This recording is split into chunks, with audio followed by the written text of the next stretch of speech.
Halo teman-teman, pada kesempatan kali ini kami akan menjelaskan tentang penggunaan simulasi PET kapasitor LED. Kami yang beranggotakan, saya sendiri Donatila Agnes dengan NIM 20005, Nikita dengan NIM 20013, dan Gilbert Arnold dengan NIM 20018. Nah, di sini kita akan mengenal seperti apa sih kapasitor itu. Nah, kapasitor keping sejajar adalah kapasitor yang terdiri dari dua keping atau plat konduktor yang sejajar. Masing-masing plat mempunyai luas penampang yang sama besar dan kedua plat terpisah sejauh jarak tertentu. Nah, seperti gambar di samping ini kita bisa melihat kapasitor keping sejajar. Nah, di sini kita juga bisa menentukan nilai kapasitansinya, yaitu C sama dengan I per V sama dengan epsilon 0 A per D. Nah, di sini kita juga akan membuktikan hubungan luas penampang keping dan jarak antar keping pada kapasitor keping sejajar menggunakan simulasi PET. Nah, berikut cara mengakses simulasi PET. Nah, untuk langkah yang pertama itu kita bisa langsung mengklik PET simulasi online gratis seperti yang tertera pada gambar. Untuk langkah yang kedua, di sini ada fisika, kimia, matematika, ilmu kebumian, dan biologi. Ya, pastinya kita mengklik yang fisika. Untuk langkah yang ketiga, di sini kita bisa langsung mencari kapasitor LED seperti yang tertera pada gambar. Nah, di sini kita akan langsung masuk pada ruang simulasi PET-nya. Baiklah teman-teman, di sini kita akan langsung masuk pada simulasi PET-nya. Nah, di sini kan ada beberapa fitur-fitur. Nah, di bagian pojok kiri atas itu ada kapasitansi, yaitu untuk melihat nilai kapasitansinya. Terus ada tab plot charts. Kemudian ada store energy, itu ada energi yang kita bisa melihat energi yang disimpan.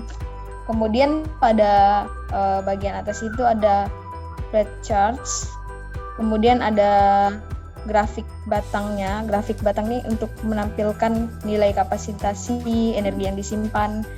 Nah, kemudian ada electric field, yaitu medan listrik. Mungkin bisa ditampilkan nanti. Itu ada warna hitamnya di situ. Di bagian kedua medan listriknya. Kemudian ada current direction, itu untuk arahnya, dan di bawahnya ada alat untuk mengukur tegangan, yaitu voltmeter. Nah, untuk di sini kita bisa melihat tampilan baterainya. Terus di situ kita bisa mengatur tegangannya, dan ada untuk luas penampangnya juga kita bisa mengatur. Kemudian untuk jarak antara platnya kita juga bisa mengatur, dan kita bisa memvariasikannya sendiri. Mungkin kita bisa langsung pada cara pengoperasiannya. Baik, sebelumnya saya perjelas kembali ya mengenai rumus kapasitansi dari kapasitor keping atau plat sejajar. Seperti yang sudah dijelaskan oleh Agnes di awal video tadi, bahwa rumus kapasitansi adalah C sama dengan I per V, di mana C adalah kapasitas kapasitor dengan satuan farad, I adalah muatan listrik dengan satuan coulomb, dan V adalah tegangan atau beda potensial dengan satuan volt. Atau bisa juga dengan menggunakan rumus kedua, yaitu C sama dengan epsilon 0 dikali A per D, di mana epsilon 0 adalah permitivitas ruang hampa yang bernilai 8,85 dikali 10 pangkat min 12 kolom kuadrat per N kali meter kuadrat. A adalah luas keping dengan satuan meter kuadrat, dan D adalah jarak antar keping. Untuk satuan kapasitas sendiri umumnya adalah farad, namun di simulasi PET ini terlihat bahwa di bar kapasitas tertulis PF, yang berarti adalah picofarad. Picofarad itu setara dengan 10 pangkat min 12 farad. Kemudian kita akan mencoba menghitung kapasitansi kapasitor apakah sesuai dengan yang ditampilkan pada PET atau tidak. Pertama, kita akan menggunakan rumus yang C sama dengan H per V. Untuk Q-nya atau muatan listriknya dapat kita lihat di bar top plate charge. Di situ terlihat masih 0,0 picocoulomb karena kita belum memasukkan tegangan baterainya. Sekarang coba kita masukkan tegangannya. Voltasenya kita pilih sebesar 1,150 volt.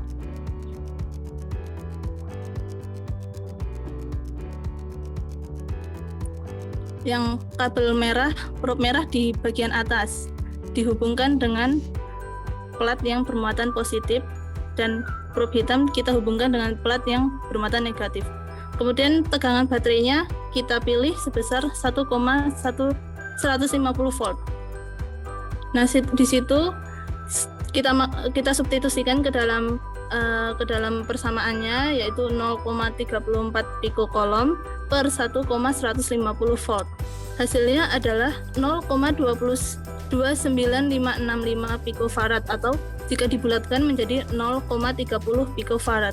Jadi sesuai ya teman-teman dengan yang ditampilkan pada bar kapasitas. Kemudian untuk persamaan yang kedua, kita akan menggunakan C sama dengan epsilon 0 dikali A per D. Untuk nilai A-nya atau plate area, kita perbesar hingga 400 mm kuadrat. Nah, terus untuk D-nya atau spiration kita turunkan sampai 5 mm. Kemudian kita substitusikan ke dalam persamaan sehingga menjadi 8,85 dikali 10 pangkat min 12 coulomb kuadrat per newton kali m kuadrat dikali 400 mm kuadrat per 5 mm. Hasilnya adalah 0,708 picofarad atau jika dibulatkan menjadi 0,71 picofarad. Jadi hasil yang ditampilkan pada PET sesuai dengan rumus yang terdapat pada teori. Kemudian selanjutnya, saat baterai masih 0 volt, berapakah tegangan yang dihasilkan dari kapasitor? Tombol orange yang di kanan diklik. Kita kembalikan seperti posisi semula. Kemudian kita hitung kapasitornya, dikeluarkan lagi itu voltasenya. Iya. Kita hubungkan lagi probe merah di bagian atas dan probe hitam di bagian bawah.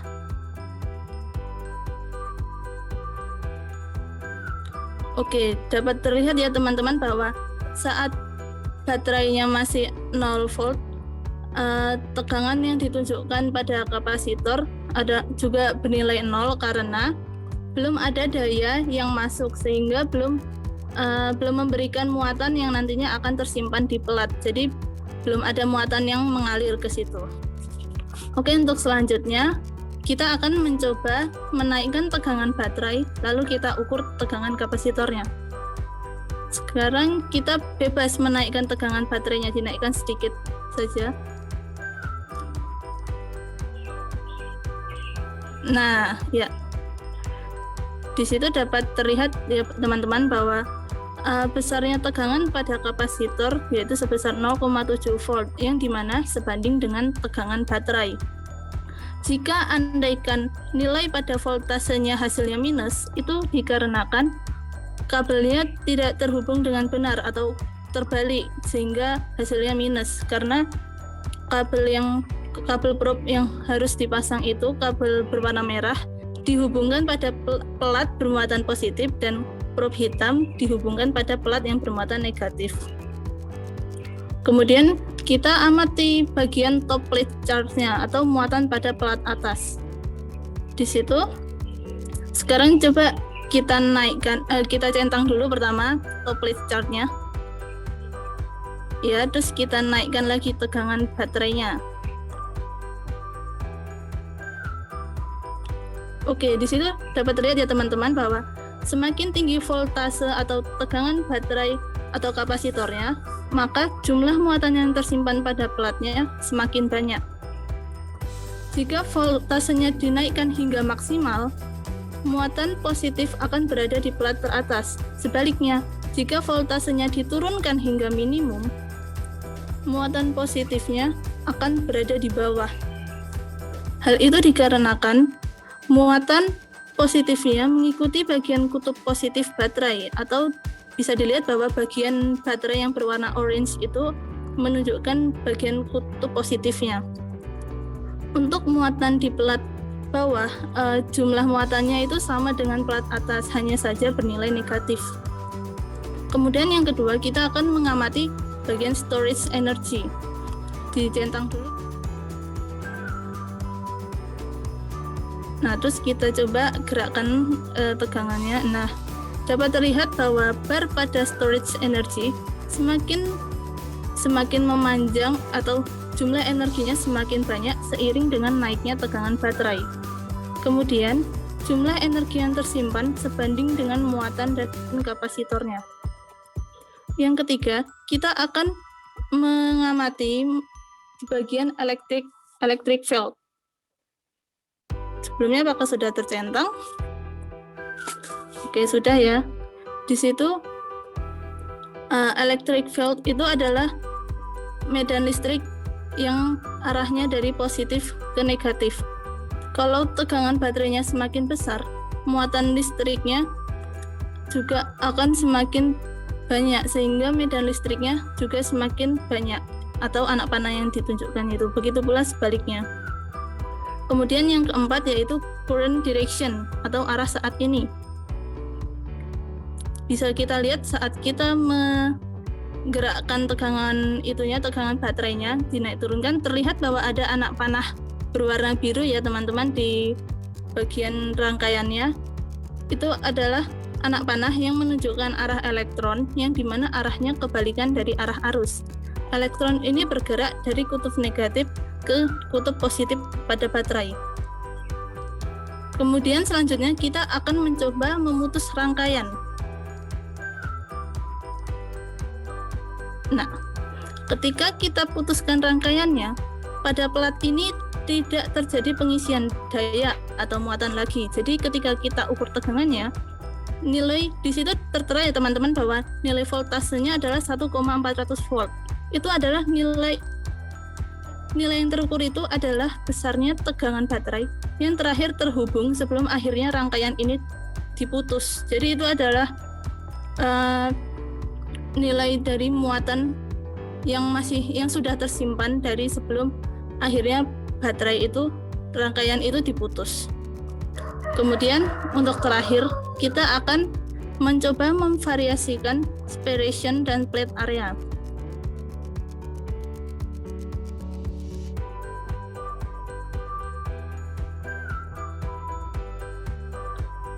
Nah, saat kita jauhkan ya jarak kedua platnya itu, kapasitansinya akan melemah.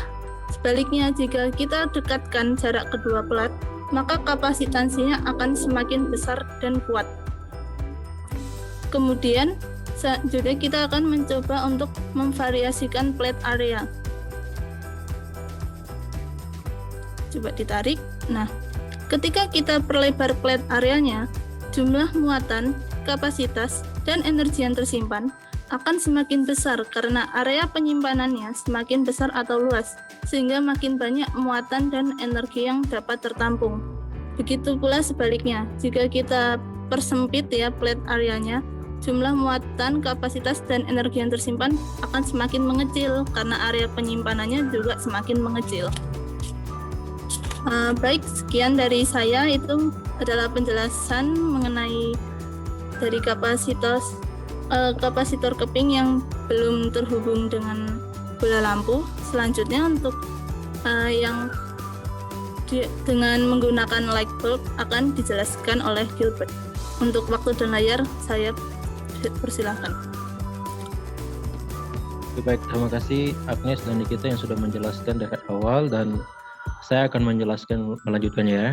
Oke teman-teman bisa lihat di sini bahwa di sini terpampang jelas bahwa cuma ada baterai dan kapasitor. Nah, bagaimana caranya supaya ada bola lampunya? Di bawah layar sini teman-teman bisa lihat ada gambar rumah, terus ada gambar kapasitens dan line bulb. Nah, jika teman-teman mau menggunakan lampu, teman-teman bisa langsung klik saja ke line bulbnya ya. Oke, saya klik. Oke, di sini sudah ada baterai, terus kapasitornya, dan bola lampunya. Nah, untuk langkah awalnya teman-teman, kalau ini kan sama sekali belum ada energi yang mengalir ke kapasitornya. Nah, teman-teman, jika teman-teman menghubungkan begini, nah ini belum ada listrik ya, belum ada energi, makanya bola lampunya belum menyala. Nah, oke, kita kembalikan lagi. Nah, sebelum saya mulai menaikkan volt dari baterainya, seperti yang sudah dijelaskan oleh teman saya tadi Nikita, bahwa pengukuran dari area keping ini juga sangat berpengaruh ya. Untuk jarak dan lebarnya sangat berpengaruh sekali untuk penyimpanan energi dari muatan listriknya nanti ya. Ini sangat berpengaruh sekali. Oke, di sini saya kembalikan lagi. Pertama-tama kita masukkan dulu voltage supaya sebentar kita tinggal mengukur dari tegangan listriknya. Oke. Sesudah itu kita taruh seperti yang tadi sudah dijelaskan.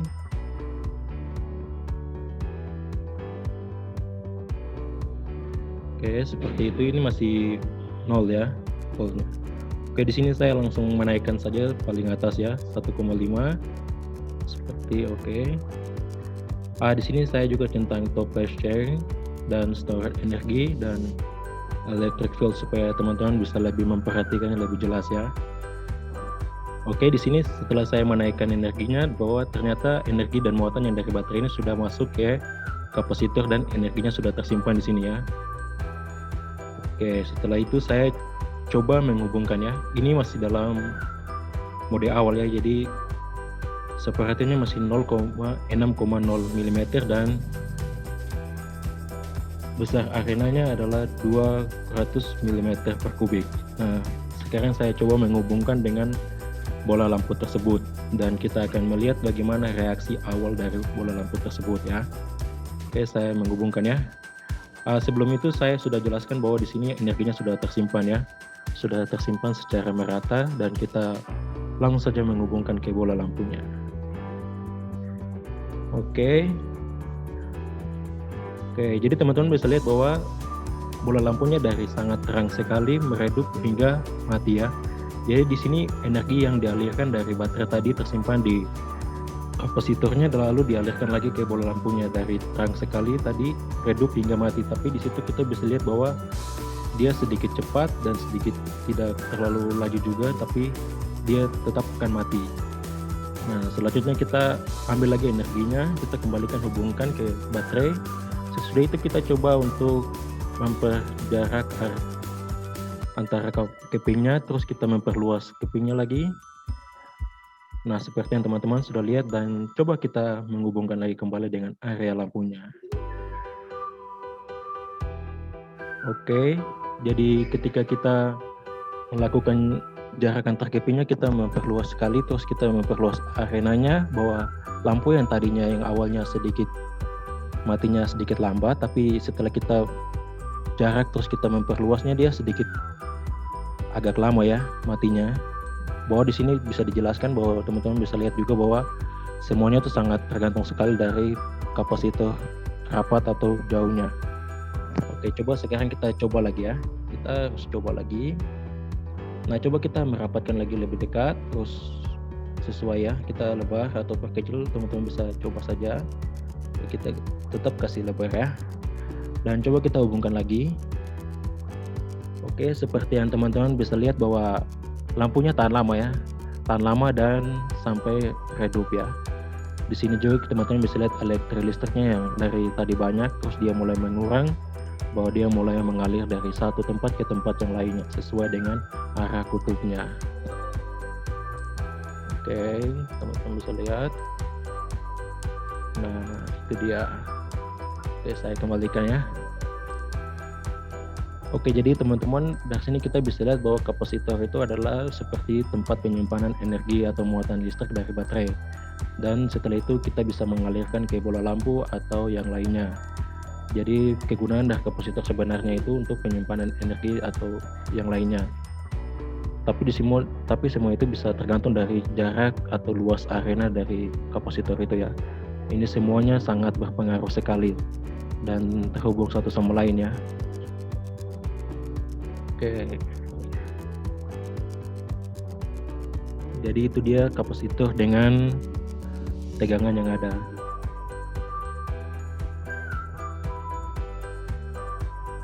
Baik teman-teman, kita kan sudah melihat tuh bagaimana cara mengoperasikannya, terus bagaimana cara biar lampunya bisa nyala gitu. Nah, di sini kita dapat menyimpulkan bahwa nilai kapasitasnya itu dipengaruhi oleh beda potensial dari baterai, terus ada muatan listriknya, terus di situ ada jarak antar keping, kemudian ada luas penampangnya juga, dan permitivitas ruang hampa. Mungkin hanya itu yang berpengaruh pada nilai kapasitasnya. Baiklah teman-teman, sekian dari penjelasan kami, semoga dapat bermanfaat. Terima kasih.